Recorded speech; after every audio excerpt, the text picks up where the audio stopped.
Good morning, St. Lucia. Thank you so much again for waking up with us. I'm your host, Sheila Mendez, and we're here on This Morning. Now, I have Colleen Weeks here with me, as well as Nicole from the Central Library, and they're here to talk to us about the Caribbean Youth Film Festival that's happening right now. So, Colin, if you want to start us off. Well, good morning. Thank you for having us. As you said, we're here to talk about the film festival. We've been going on for 4 years now, and before it was the Rise Film Festival. This year we've rebranded and it's known now as the Caribbean Youth Film Festival. Basically to encourage young people from across the Caribbean to participate in this festival. It has had its successes, and we've encouraged few young people to participate, and it's going on nicely, and we hope that it continues. And we've been doing workshops with the public library and I should say that workshops are a big part of the festival, that we train and encourage as many youth to participate, and we've been doing this for the past week and a half, and we continue workshops next week, or rather the whole of this week I should say, and we're just asking everybody to get involved and be part of it. Great. And Nicole, since you're with the Central Library and we know that you've partnered with the film festival, in what capacity do you contribute as well as the library? So the library has 17 branches throughout the island, and I'm working with the whole public library system, but based at Central Library, on kind of staff development, capacity building, but also working on developing activities and programs for young people, because we have a lot of activities for children, but we're kind of missing that. There's a gap in services for the kind of 13, 14-year-olds up to the 25, 30-year-olds, and we found that they're not really using the library, and so we wanted to find some type of activities that would engage that age range and also take advantage of the library resources, because we have free Wi-Fi, we have computers available in all of our branches. And so the idea of doing something creative and something with technology came to me, and I got in touch with Dr. Bird from Rise Film Festival, and she put me in touch with Colin, and it was just a great collaboration opportunity, because the film festival is actually targeting a lot of the same skills that the library aims to support in the communities around the island. So storytelling and filmmaking are very closely linked, and so are books and literacy and reading. So these are all great ways to engage the library and the communities and young people with films, and being involved in the Caribbean Youth Film Festival. So that's something that I'm really excited to be working on. And so we carried out a number of workshops in the branch libraries. We had one in Soufriere, one in Canrays, one in Gros Islet, and one in Marchand. And so getting engaged with the young people in those communities and hearing their ideas and their creative visions, and just working with them has been a great, exciting opportunity. Super. Now, with the youth as well, I mean, because this is a great way to tap into the talent that we have, again, that's just undiscovered. And with the film festival, it's still not like your typical, go-to hobby. So I think that's great to develop. But what age ranges are you looking at, since it's a youth festival? What's the age range? Well, internationally, youth is from 13 to 35. Okay, good. So when we say 45, 45 is still, yes, 45 is still youth. But really and truly, we try to target a younger age group in terms of as Nicole said, really about 24, 25. Because we know that's the marginal sector. So we're trying to reach out to them and get them to, again, be involved in something meaningful, something that they could put their hands on. So even if you're not really interested in filmmaking as such, but at least you could get involved in the activities, because it teaches you skills that you could use in other careers. Because filmmaking encompasses so many skills, from your marketing skills to your accounting skills to your vocational skills to your technical skills, so it's across the board. So as I said, you could use it for any other career that you choose, and we're just happy that we could bring this to the fore to everybody, and get them to be part of it. Great. Now, Colin, with you, I mean, St. Lucia should be pretty familiar with you, especially having Dove Productions. So you have been, well, I know you've been involved with film and media for quite some time now. So where does that drive come from? Ooh, that drive came from the womb, I think. I mean, to be honest with you, from the time I knew myself from primary school, I just knew exactly what I wanted to do. I mean, again, and that's one of the reasons the festival started off, because when I was at school at St. Mary's, I mean, I knew exactly what I wanted, but I was doing chemistry, biology, and you know, all those good subjects, which I knew I didn't necessarily want to get into as a career. And when I got out of school, there wasn't any opportunity for me to get into this field, and the festival was born out of that also, because I wanted to give young people an early start, and this is well, also to get young professionals who have gone into the field who did not get the training an opportunity to start to train again. So although there are many reasons why this festival is happening, and yeah, so we're on our 4th year, as we said.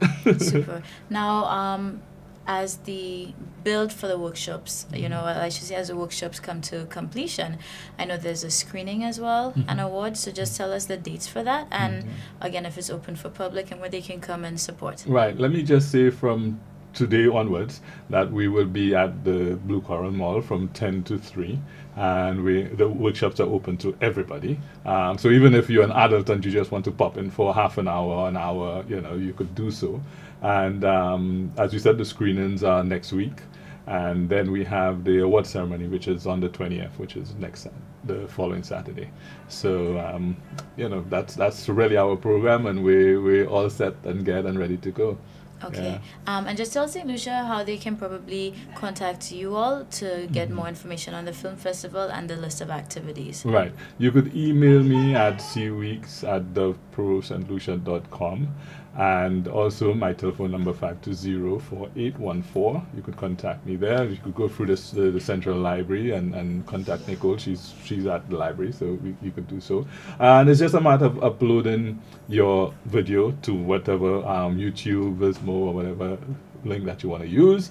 Also, you could send in a hard copy if you wish, a CD, DVD, sorry, or even if you have a thumb drive, you know, you could do that. So we want to keep it open in many ways as possible. I should say all of it is free, so there isn't a fee to anything that we do. We want to encourage everybody to participate, and the genres also are open, so we don't want to limit you in your thinking. So whether it be a music video, documentary, short film, whatever that you want to produce, please do so. The only limitation is the length, which is 15 minutes. We were looking at a 15-minute length, and that's it. Get ready to go. Put up your cameras. Go shoot something. Right, great. Well, listen, calling all our creatives, this is your chance to be part of something great. So come out, come check it out, and come support. And do not touch that dial. We'll be right back.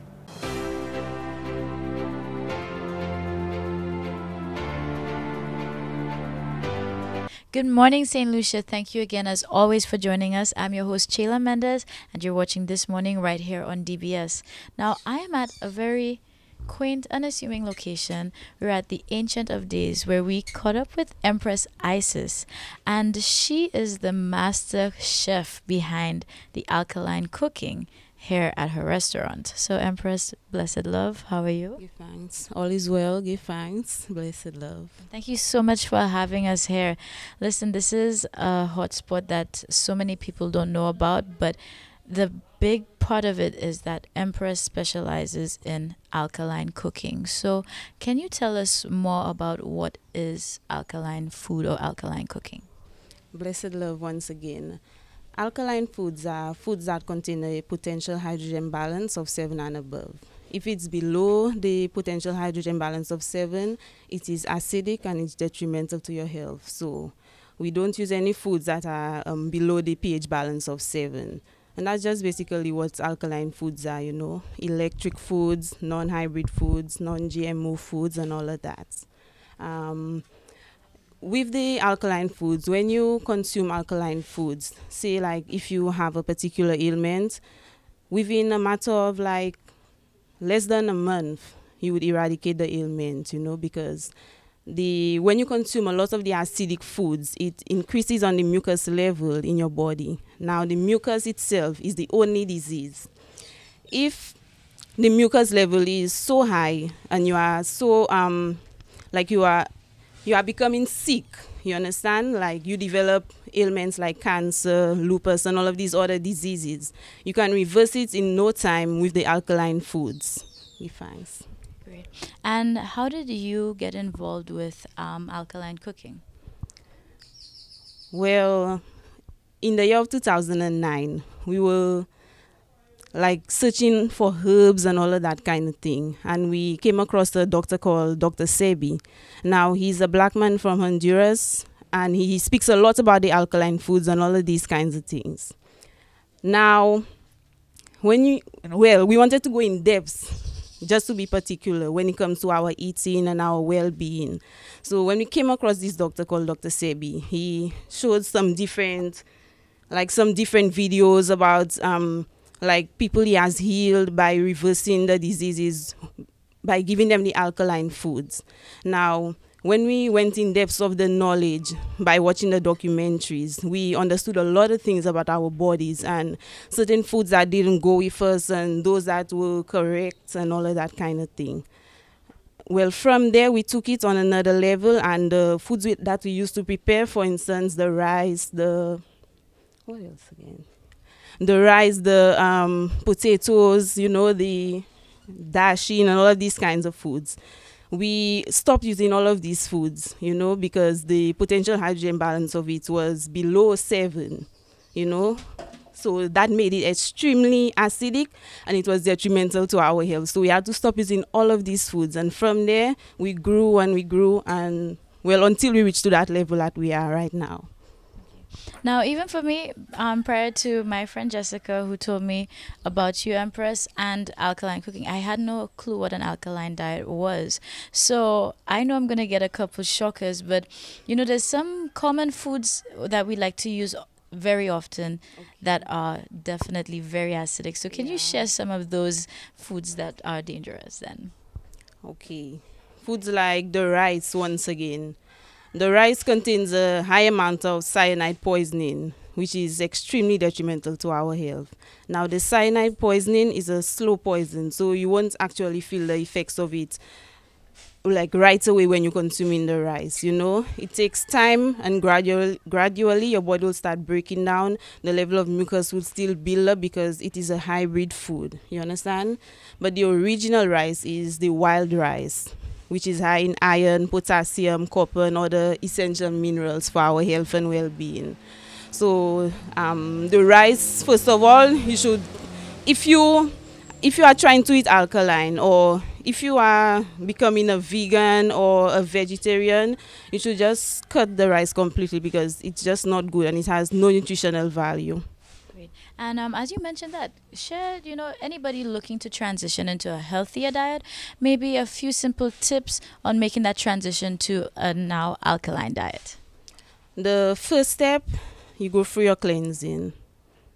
Part of the cleansing is the colon cleanser. Your stomach is your second brain. Now, if you don't clean your stomach, you won't get rid of all the heavy toxins, all the heavy metals, and all of these kinds of things. So you have to get rid of the waste inside of you, because if you have too much waste inside of you, it could spread throughout your bloodstream and cause you to think negative and all of these kinds of things. So the first step of the transitioning is the cleansing part. And the first step of the cleansing part is to clean your colon.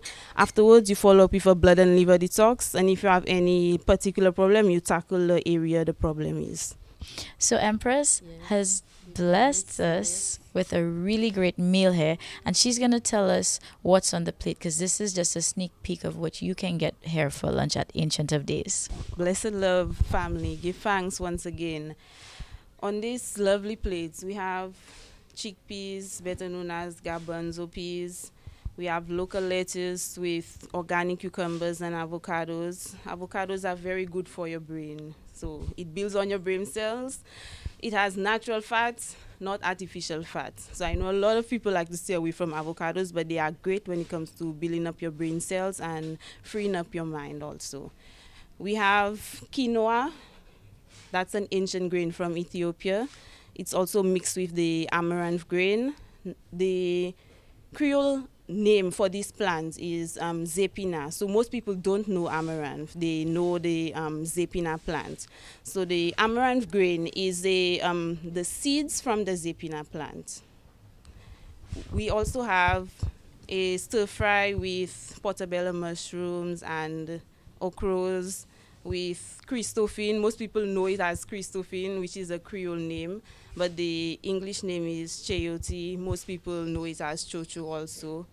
It's a very powerful herb, you know. It has a lot of carbon, hydrogen, and oxygen. Very powerful for our health and well-being.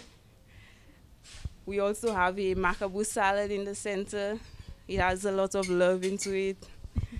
It also has coconut milk, some fresh coconut milk, not the artificial one in the packets, which still contains maltodextrin, which is a synthetic sugar that comes from corn. And how can St. Lucians contact you as well to find out more and, of course, to come check you out?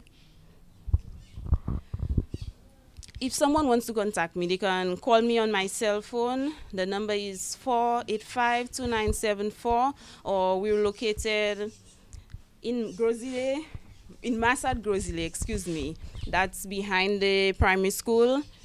Take a little walk up the road. Stick to your right-hand side. It's the 4th yard on your right-hand side. So it's not complicated to find. Just the intersection after the primary school. Continue to your right. Don't take any lefts. Walk up, and you'll get the place. Thanks. Thank you, Empress. Well, listen, you heard it straight from Empress. We are here, Ancient of Days. This food is prepared with a lot of love, and of course, it's about starting a healthier movement, alkaline diets, alkaline eating. So don't go anywhere. We'll be right back.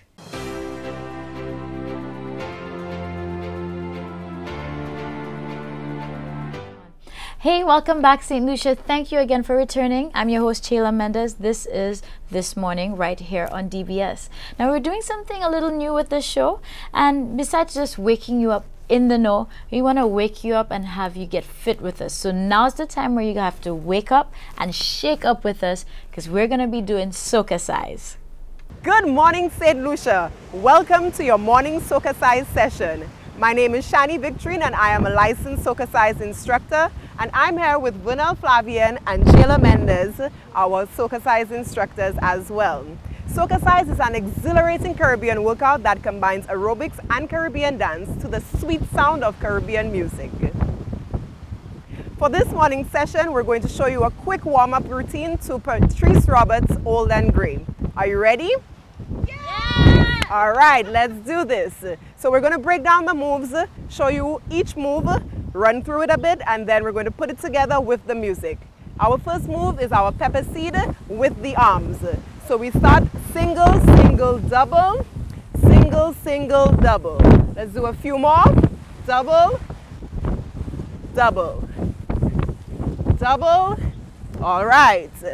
After that, our second move, we're stepping forward and back, forward and back, forward and back, forward and back. Okay, so we do 2 of those, and then we wind. Then we repeat our forward and back, forward and back, forward and back. We bring the arms up, open and close, and then we chip back. Back, 2, 3, 4, and forward, 2, 3, 4 again, back, 2, 3, 4, forward, 2, 3, 4. Then we repeat everything on the left side.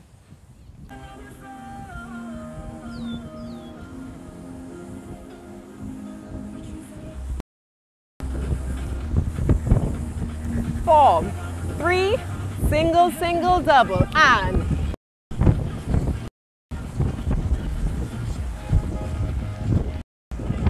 4 more.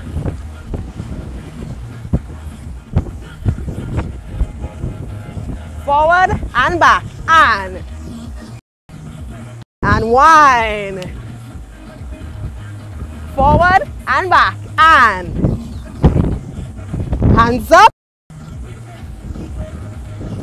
We're chipping back. Let's go. Hey! Hey! Hey! Forward!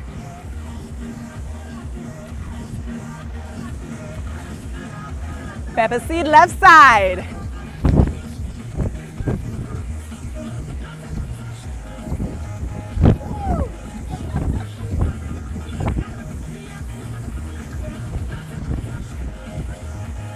Forward and back, and hands up, wind.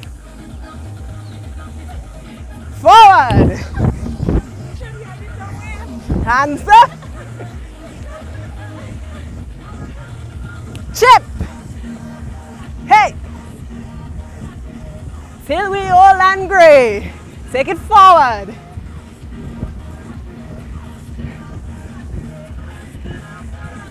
Right side and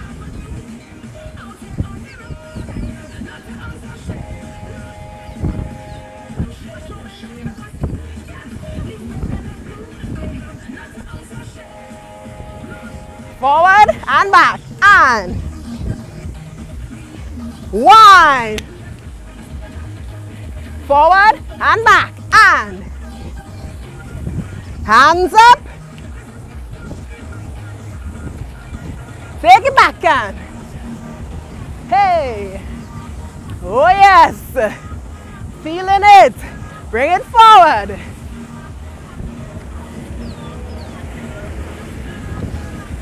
Take it back and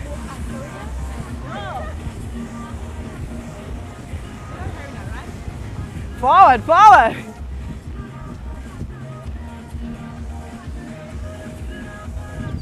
Left side and hey, hey, hey, hey.